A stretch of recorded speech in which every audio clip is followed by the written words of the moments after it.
Thank you for following us to the end of the Absolute Beginners tutorial on C#. If you have not done so yet, please subscribe and ring the bell to be kept up to date on news and the latest tutorials. In this specific tutorial, we will create a game, and it's called Tic Tac Toe. It's a fun and easy game, and we can apply our previous skills and also our new ones. Tic Tac Toe is a 2-player game. The game board has 9 squares where each player must draw an X or an O. Each player must take turns to play the game, and the player that gets 3 X's or 3 O's in a row, either horizontally, vertically, or diagonally, wins. And if no player has all 3 slots, then the game is draw. So now that we know the rules of the game, let's take this requirement and apply it to our program. So we need to provide some instructions on the screen before the player starts the game. So for example, A, a greeting. B, display the player sign, and player 1 is X and player 2 is O.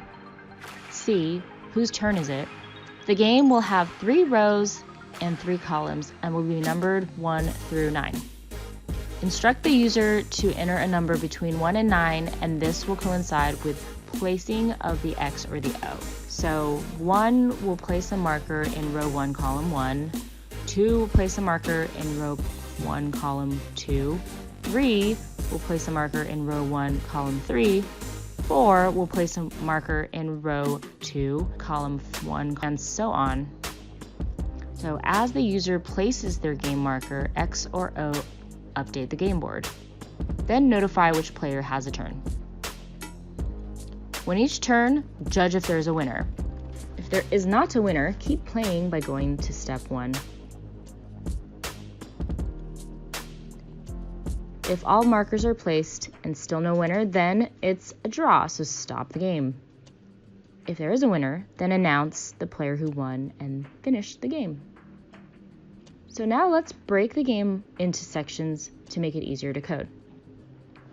In the first section, we need to provide some outputs to let the user know what they need to do and who has a turn. So don't worry about whose turn it is for now. We are just creating the skeleton of the game. So let's code this and see it in action. Now we need to draw the game board. So same as before, let's get the game to draw correctly, and then later we can get it to display dynamically as the player moves around. We have 3 rows, but we need to separate them.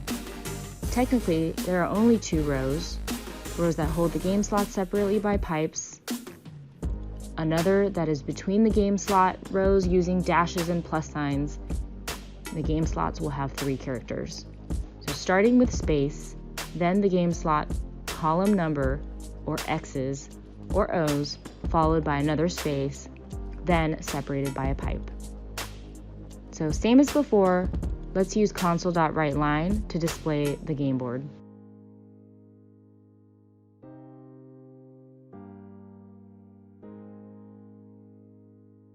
Let's go over what would happen if a player was to select a spot. How would we address this scenario? As the game starts, we would display the game board and then a player would choose a slot. We would have to take the player's selection and redraw the game. If we can copy the code and add it after the player's selection, then displaying the game board will show up again, and it might be confusing to the players. So to address this, we need to clear the screen, then redraw the game board. We can do this by using console.clear command. If you run the game now, you can see that we only have 1 game board. As the player makes a selection, we redraw the game. So far, everything is working as expected. The only issue is that every time a player makes a selection, we would have to copy the code and redraw the game. This is going to make the system very long and challenging to manage. And you probably have thought about it. Wouldn't it be great if we could just create our commands just like console.writeLine or file.readAllFiles, then reuse them? So in the next session of our code, we will learn exactly how to do that.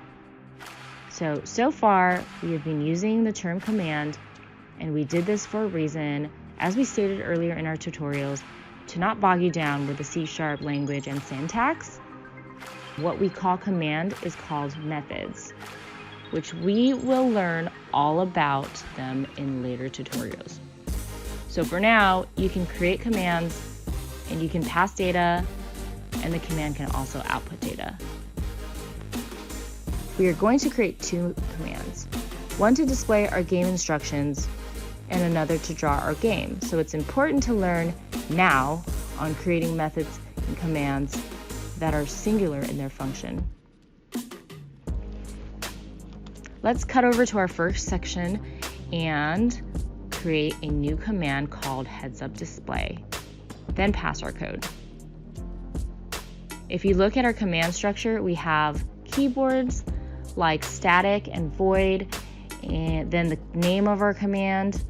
What you should learn here is that void means we are not returning any data from the command, but also we have open and close parentheses after our command name, which signifies that we are also not passing any data into our command. But we do want to pass the player so that we can display whose turn it is. We can pass it as a string, but since we only have two players, I'm going to use the parameter of int. Then make our instruction dynamic by displaying the player whose turn it is. So similar to the console.write line, we can now call our command. We are passing a default int of player 1. Now, let's dot the same for the drawing of our game board. We are going to create a new command called draw game board and paste our code. We will make this dynamic in a short while, but let's test our commands and make sure they all work like before, and it does. So, as the players make a selection, we need to keep redrawing the game board. To do this, we can implement a loop. So C# has many iterations. We have used the for loop, and in this section, we are going to learn how to loop using do while. The differences are that previously we used for loop to iterate through a collection and check if we were at the end of the collection to end the loop. The do while uses a Boolean condition similar to for loop. Instead, we go inside the loop first and check the condition later. So in our case, we don't know how many times we need to loop until we have a winner or a draw. So that means keep looking until we have a winner. So let's create our do while loop with a default of always being true and add our heads up display and draw game board commands inside our do while. Looks good so far. Everything is executing as before. Now we're ready for identifying which player has a turn. So first, we need to remember the player whose turn it is.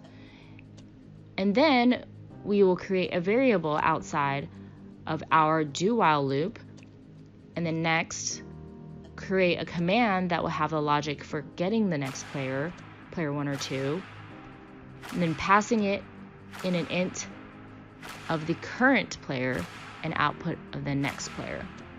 So the logic is straightforward. If we pass player 1, then the next player is player 2. We use the return statement to output the next player in our case 1 or 2, and when the return statement is used, the code execution stops. We exit our command. This means that we don't need the else statement. Now we can pass our current player, then set the value of our output command back to the current player. Let's go over the logic of get next player. If we pass player 1, then we should get player 2 as the next player to have a turn.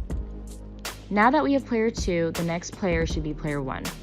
So if we pass player 2, the condition is not met, then if statement, and we return player 1. Let's test our program to make sure that our player turn logic is correct. So we start with player 1 to make a move. Once player 1 makes a move, then it should be on to player 2, and so on. Excellent. Our game is looking great. The next step in our game is to make the game board dynamic. So as player 1 makes a selection, we need to display on the board the same for player 2. Let's create a new variable with the data type of char. This variable will hold 9 positions. Our variable will be an array of chars. We have used an array of strings, and this is no different except we hold one character at a time in our array. So we will name our array of char variables game markers and initialize them with values 1 through 9, and as the players mark the slots, it will be updated to either an X or an O. So for now, let's make our game board display the default values of 1 through 9 using our game markers variable.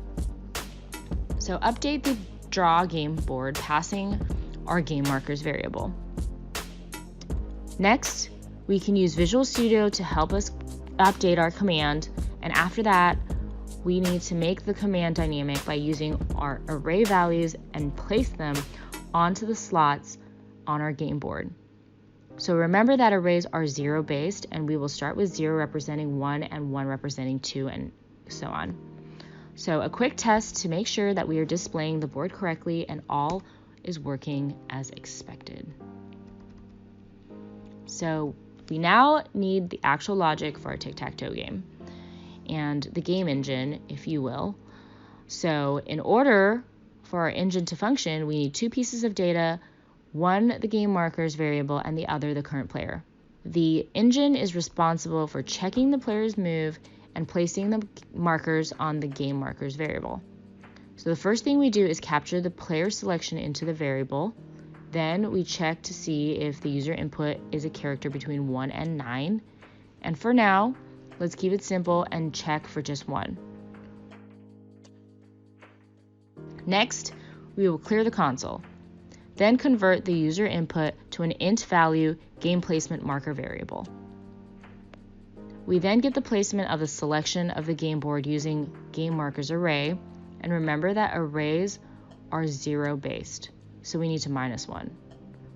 Now we add a rule to check if the placement that the user made is an X or an O. If it is, then we instruct the player to make another selection as a slot is used. And if the slot is not used, then we need to set the player's marker. For this logic, we need a new command.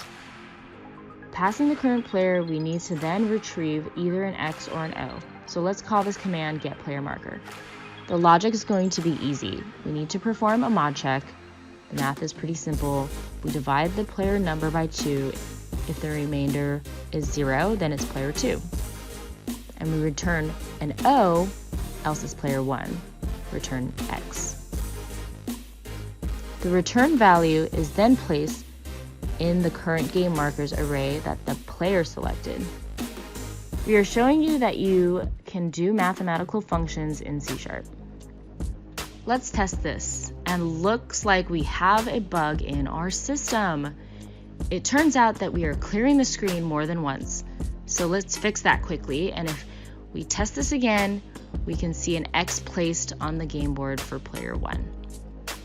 Now we can add the logic for all conditions instead of just slot 1. We just check if 1 through 9 using an OR operator. The OR operator is represented by double pipe character. Now let's test to make sure that player 2 can make a selection. This is great, but what if the user selects a slot or enters a value that is not 1 through 9? We don't have that logic, so let's start adding that next. And if the player mistakenly hits the enter key, there is no character that will match our logic and the user input will be empty. And we can use a command similar to int.tryparse, but for strings being null or empty. An AND operator is represented by double ampersand. The logic is if user inputs is not null or empty, then we have a 1 through 9. Then continue with game else if we have to address the player's error. If the player makes a mistake, we need to keep looping until the player makes the right selection. And for this, we can use the do while loop again. So we create a valid move variable and set it to false that the user made to correct a selection. So let's add instructions if the user selects a character or word that is not 1 through 9. Let's test this logic. Oh, looks like we have another bug, and that is the clearing of the console. It is not in the right place. It should be outside the game engine and before any game logic is executed. So now our game works. But we need to add rules to identify who won or if the game was a draw. Let's create a new variable that would keep track of the game status if the variable is 0. No winner. So we keep playing. For the winning logic, let's create a new command and call it check winner and only pass the game markers. The logic for a winner is as follows. All slots horizontal, vertically, or diagonally that are in the same is a winning game. For this, we write the following logic. If the first and second game marker is the same and the second and the third are the same, then we have a winning game. So if we have a winning game, then we return 1. Let's test this by forcing a winning move. Note that we only added logic for the first horizontal row. So we need to use 1, 2, or 3 for player 1. Great, the game stopped as soon as we entered the third marker, which means we broke out of the do while logic. We just need to tell who won the game. We will add an if statement that checks if the game status is 1. Then we have a winner and the player that won. So we will need to redraw the last move. So call the command head up display and draw game board.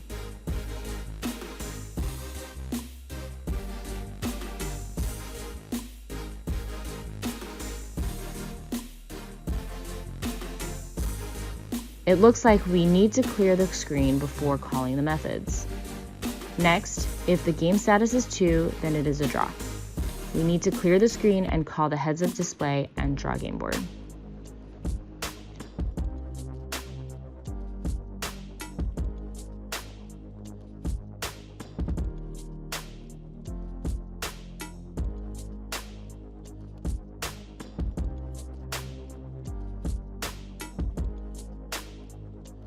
Let's make a generic command that will tell us if we have a winner if we pass it to the game markers and 3 positions of the game board. So next, we need to add logic of the winning slots. Except it would be cleaner if we did a command that did this for us. So let's create a new command, is game winner. Remember, we mentioned earlier that the command should only do one thing. Inside the command is game winner, we add all the possible winning combinations.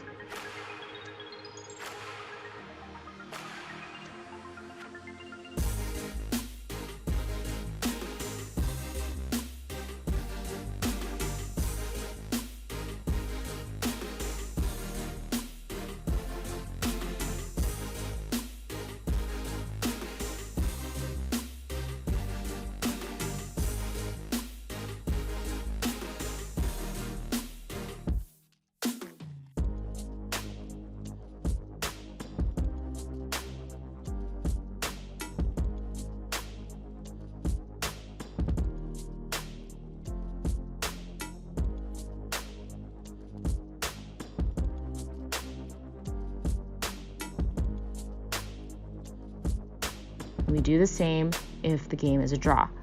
So to check if a game is a draw, there must not be any numbers between 1 through 9.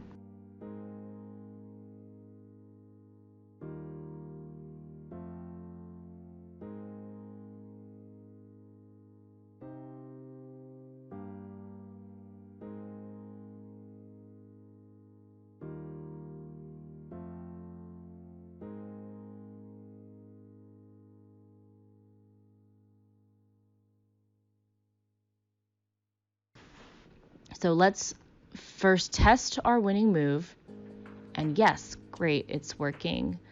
So let's check the draw. And great, that's also working. So if you look at the winning draw logic, you will notice that we have the same code. You should strive to avoid duplicate code. And if we move the code outside of the if statement, then the logic should still be good, thus preventing the duplication of a code. And you should get into the habit of writing the least amount of code and try to reuse your code as much as possible.